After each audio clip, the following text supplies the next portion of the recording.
But you are the spearhead, you stewarded it. వాళ్ళ తాలూకా కష్టాన్ని, వాళ్ళ తాలూకా క్రియేటివిటీని అంతటిని నువ్వు వడ్డించావు నీ క్యారెక్టర్ ద్వారా. అది that's what I meant real. ఉన్నారు వాళ్ళందరూ ఉన్నారు వెనకత్తులో. Every tea boy is also an important component. But coming to the present context, ఇప్పుడు నువ్వు ఇందాక ఎలాగైతే you have developed a kind of confidence in yourself that you can manage to handle any kind of a character after. I try. What will be the best next for you to really handle or pick up? నాకు చాలా genres చాలా ఇంకా నేను explore చేయనివి ఉన్నాయి. So next ఫిల్మ్స్లో అలాంటివి చేయాలని నాకు fantasy genre చాలా ఇష్టం, మైథాలజీ చాలా ఇష్టం, సైన్స్ ఫిక్షన్ చాలా ఇష్టం, యాక్షన్ కామెడీ చాలా ఇష్టం, యాక్షన్ థ్రిల్లర్స్ చాలా ఇష్టం. సో ఇలా చాలా జానర్స్ ఉన్నాయి నాకు నచ్చినవి. సో అలాంటివి ఎక్స్ప్లోర్ చేద్దామని ఇప్పుడు నెక్స్ట్ వచ్చే సినిమాల్లో. ఎందుకంటే వీళ్ళు చూపించిన సపోర్ట్కి నాకు ఆ ధైర్యం వచ్చింది. ఇప్పుడు different genres, yes audience. So ఆ డిఫరెంట్ జానర్స్ ట్రై చేసి యాజ్ లాంగ్ యాజ్ వాళ్ళు బాక్స్ ఆఫీస్ ఇస్తూ ఉంటే ఇంకా డిఫరెంట్ సబ్జెక్ట్స్, ఇంకా డిఫరెంట్ స్టోరీస్, ఎంటర్టైన్మెంట్ మిస్ అవ్వకుండా ఎంగేజింగ్గా ఉంటూ different characters, different genres try చేద్దామనే నా కరెంట్ స్టేట్ ఆఫ్ మైండ్.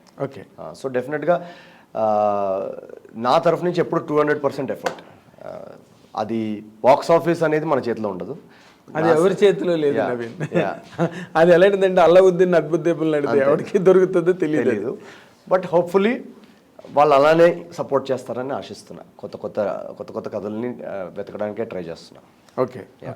అంటే ఇప్పుడు అంత నేను 2 పాయింట్లు ఉన్నాయి ఇందులో.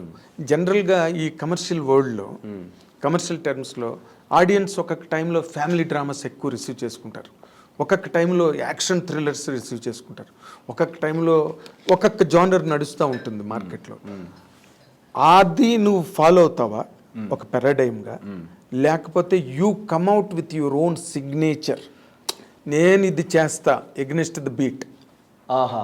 నేను అది ఫాలో అవ్వను. నేను నాకు గట్టుని ఫాలో అవుతా. నాకు ఏ కథ నచ్చుతుందో అది చేస్తా, అంతేగాని థ్రిల్లర్స్ ఆడుతున్నాయి కదా అని థ్రిల్లర్స్ చేసేయడం, లవ్ స్టోరీలు ఆడుతున్నాయి కదా అని లవ్ స్టోరీలు. నేను యాక్చువల్లీ రివర్స్ గేర్. నువ్వు డిటెక్టివ్ సినిమాలు ఆడట్లేవు అంటే డిటెక్టివ్ చేస్తా.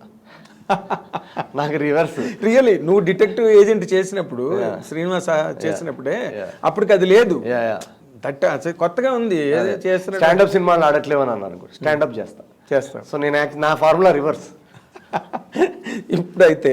ఇప్పుడైతే what audience can really expect from you? Because thrillers నడుస్తున్నాయి మార్కెట్ అంతా, టాప్ టు టో. అందరూ ఫోన్ చేసి థ్రిల్లర్ ఏదైనా ఉంటే చూడు ఒకసారి. థ్రిల్లర్లో నాకు ఇప్పుడు యాక్చువల్గా నా one of my passion projects ఏంటంటే ఒక ఏజెంట్ స్థాయికి ఒక మంచి సీక్వెల్. సో దాన్నే థ్రిల్లర్ ప్లస్ కామెడీ ఫార్మాట్లో దానికి ఎందుకంటే ఆ సినిమాకి ఎంత పేరు, ప్రేమ, అభిమానం వచ్చిందంటే అసలు దట్ మేడ్ యూ కదా. సో ఫ్యాన్స్ నుంచి ఒక రిక్వెస్ట్, చాలా ప్రెషర్ ఉంది, ఏజెంట్ సాయి అనేది నెక్స్ట్ కేసు ఏంటి అని. సో మేము కూడా వెతుకుతున్నాం ఆ నెక్స్ట్ కేసు. కొంచెం ఏజెంట్ సాయి ఫస్ట్ పార్టర్ వచ్చిన తర్వాత క్రైమ్ తగ్గిపోయింది, అందుకే మాకు క్రైమ్ కేసులు దొరకట్లేవు. సో డెఫినెట్గా అది one of my dream projects. అదే అప్పుడు డిటెక్టివ్స్ ఎక్కువ పెరిగారు, ఇప్పుడు స్టాండప్ కమెడియన్స్ పెరిగేటట్టుగా. హోప్ఫుల్లీ స్టాండప్కి డెఫినెట్గా ఒక సపోర్ట్ అనేది ఈ సినిమా అయితే నేను చాలా హ్యాపీ. ఎందుకంటే తెలుగులో స్టాండప్ బ్లో అప్ అవ్వాలని నా one of my things.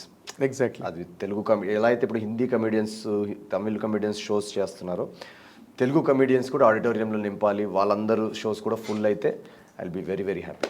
And your struggle will find a meaning to become an actor. Yes. Really, ఎందుకంటే ఆడియన్స్ కూడా నీలాంటి కెరీర్స్లో సక్సెస్ని వాళ్ళు కూడా ఎక్కువ ఎంజాయ్ చేస్తారు.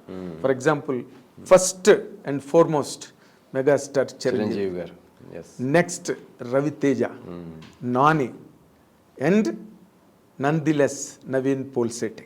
నాకు మీరు ఈ పేర్లు చెప్తుంటే యాక్చువల్గా కోయిన్సిడెంటలీ మెగాస్టార్ చిరంజీవి గారు అండ్ రవితేజ గారు ఇద్దరు సినిమాని చూసి సపోర్ట్ చేశారు. మాకు ఫస్ట్ ఆడియన్స్ రివ్యూ ఇచ్చింది చిరంజీవి గారు.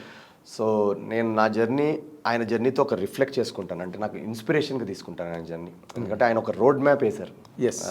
ఎందుకంటే ఆయన ఆ రోడ్ మ్యాప్ వేయకపోయి ఉంటే ఆ ధైర్యం వచ్చేది కదా, that you can come from anywhere and still become top actor అనేది ఒక పాత్ వేశారు ఆయన. Set the example. సో ఆ ధైర్యం వేశారు కాబట్టి నేను ఇన్స్పిరేషన్గా తీసుకుంటాను. నాలాంటి చాలామంది వచ్చి స్ట్రగుల్ అయ్యి చేయగలమనే ఒక బిలీఫ్ ఎస్. నేను ఆయనకు అదే చెప్పాను ఆ రోజు కలిసిన రోజు.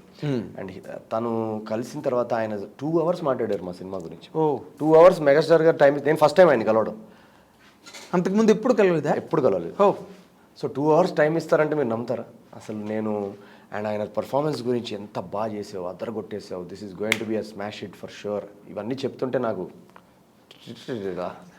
షివరింగ్. మరి అసలు ఏంటి అదే. ఇది కళా నిజమా? కాదు కదా, మన వాళ్ళు ఒక సామెత చెప్తారు, అన్నప్రాసన నాడే ఆవకాయ పెట్టారని. ఫస్ట్ మీటింగ్ లోనే ఫస్ట్ మీటింగ్ ఎప్పుడైనా ఎలా ఉండాలి? Hello, nice to meet you, ఇలా ఉంటే మనం తట్టుకోగలుగుతాం. ఫస్ట్ మీటింగ్లోనే ఆయన పర్ఫార్మెన్స్ ఇంత పొగుడుతుంటే, ఆయన ఒక్కొక్క సీన్, ఒక్కొక్క ఎక్స్ప్రెషన్ గురించి మాట్లాడుతున్నారు ఆయన. నాకు అబద్ధబ్బా జబ్బా అదే okay sir, thank you sir అని చెప్పేసి వచ్చాను నేను. దాని తర్వాత రవితేజ గారు, అసలు రవితేజ గారిని నేను సినిమాకి ముందే కలవడం జరిగిందనమాట. ఆయన కూడా ఎక్స్ట్రీమ్, నేను నవీన్ నీ వర్క్ చూస్తున్నాను, ఫ్యాంటాస్టిక్ పర్ఫార్మెన్సెస్. అండ్ మొన్న ట్విట్టర్లో ట్వీట్ కూడా పెట్టాను, Naveen Polishetty comes up with another breakthrough performance అనగానే నేను ఆ ట్వీట్ ఒక 10 సార్లు చదివాను ఆ రోజు. రాత్రి నిద్రపోకుండా అదే చదువుతా ఉన్నారు, రవితేజ గారు పెట్టారా ఇది.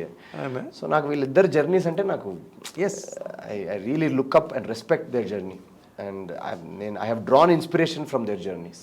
Yes. So it's a great moment for me that they have seen the film and applauded it, exact applauded the performance. నాకు అది ఒక స్ఫూర్తినిచ్చింది, ఒక మోటివేషన్, ఒక ఎనర్జీని ఇచ్చింది.